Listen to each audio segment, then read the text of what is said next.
Bonsoir à tous et bienvenue à ce flash d'information, essentiel de l'actualité sur Dunia TV.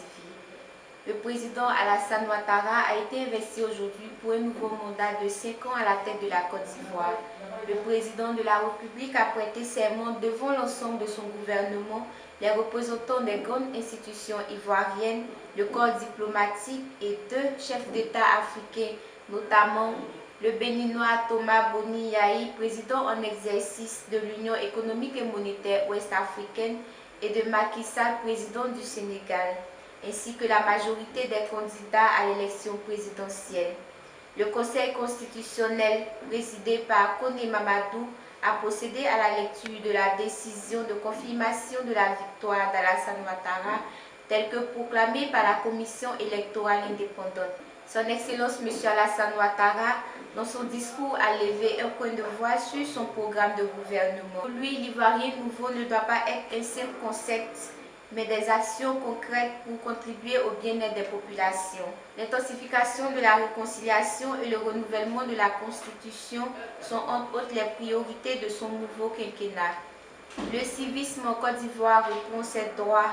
Tous les premiers lundis du mois se déroulait la cérémonie d'honneur au drapeau national.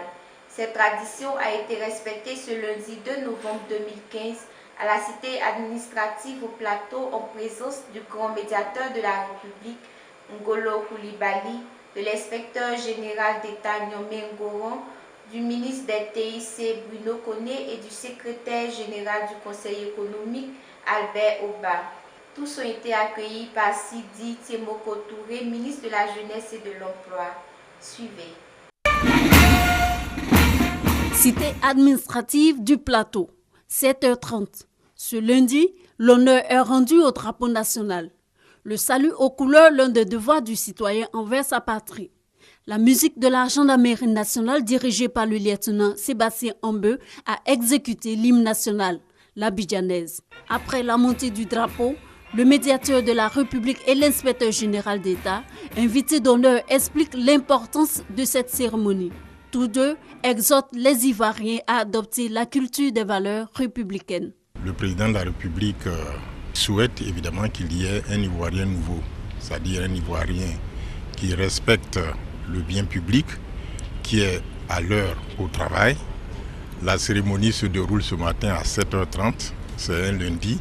Effectivement, à 7h30, tous les fonctionnaires, tous les travailleurs du secteur privé doivent être à leur poste. Et c'est de cette façon qu'on construit une grande nation. Le drapeau étant le symbole essentiel d'une nation, il est bon que l'Ivoirien qui doit devenir l'Ivoirien nouveau apprenne justement à repérer et à connaître ces éléments importants de la nation et à avoir d'une manière générale un comportement patriotique. C'est par des actions concrètes comme ça que justement la Côte d'Ivoire parviendra à forger l'Ivoirien nouveau. Pour le ministère chargé de la promotion de la jeunesse et de l'emploi des jeunes, la cérémonie d'honneur au drapeau est une manière d'apporter sa contribution à la valorisation au respect des symboles de la République. La cérémonie d'honneur au drapeau a lieu le premier lundi de chaque mois à la cité administrative au Plateau. Rendez-vous est donc pris pour le mois de décembre. À présent, parlons développement. Un complexe industriel de valorisation des produits halieutiques d'un montant global de 4 milliards de nos francs CFA en construction dans la ville de Grand Bassam sera bientôt livré. Cette usine aura pour rôle la transformation de poissons et de crevettes, la production d'aliments et d'équipements pour la pisciculture. Ce sont des milliers d'emplois directs et indirects qui vont être générés par le fonctionnement de ce projet. Et les bénéficiaires sont les jeunes et les opérateurs économiques de la région et d'ailleurs. Toujours à Grand Bassam, le peuple Nzima Kotoko de Côte d'Ivoire est en fête depuis le dimanche 1er novembre. Il célèbre la Bissa, événement marquant le nouvel an chez le peuple Nzima. Plusieurs personnes à cet effet ont effectué le déplacement vers la première capitale de la Côte d'Ivoire, histoire de découvrir le patrimoine du peuple Nzima. Suivons ensemble ce reportage. Après une semaine de retraite, l'Ndongbole ou le tam-tam sacré est conduit chez le roi qui le remet ensuite au peuple.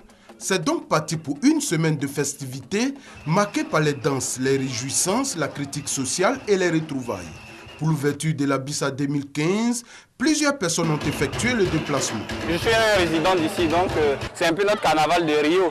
Donc chaque fois que l'occasion se présente, on aime bien venir voir l'ambiance et tout ça, quoi. Nous sommes venus déjà pour voir ce qui se passe exactement, parce que nous avons entendu parler, mais nous n'avons jamais vu ça de près, donc nous sommes venus voir exactement de quoi il s'agit. Il y a la joie, on rit beaucoup, on rigole beaucoup. On a même vu des jeunes qui se sont déguisés en femmes. Bon, c'est intéressant. La Bissa, moment de communion fraternelle, mais aussi de bonnes affaires. Les hôtels affichent complets, les transporteurs se frottent les mains et il existe aussi un village gastronomique où les festivaliers viennent découvrir le savoir-faire culinaire du peuple Nzima et prendre également un pot entre amis ou en famille. Pour ce lundi, la journée est dédiée à la jeunesse, considérée comme gage de la perpétuation et du dynamisme des familles. Les jeunes feront donc leur entrée dans la Bissa aujourd'hui, où ils seront présents. Hors de nos frontières, en République démocratique du Congo, des mesures exceptionnelles prises dans les cas d'adoption. Suspendues depuis environ 2 ans, les autorisations de sortie pour les enfants destinés à l'adoption viennent d'être acceptées par le gouvernement de Kinshasa en faveur de 69 enfants. Suite à de multiples pressions de la communauté internationale, ces 69 enfants sont autorisés à quitter le pays. Toutefois, le ministre Alexis Thiomboué a tenu à spécifier qu'il s'agit là de la dernière dérogation en la matière.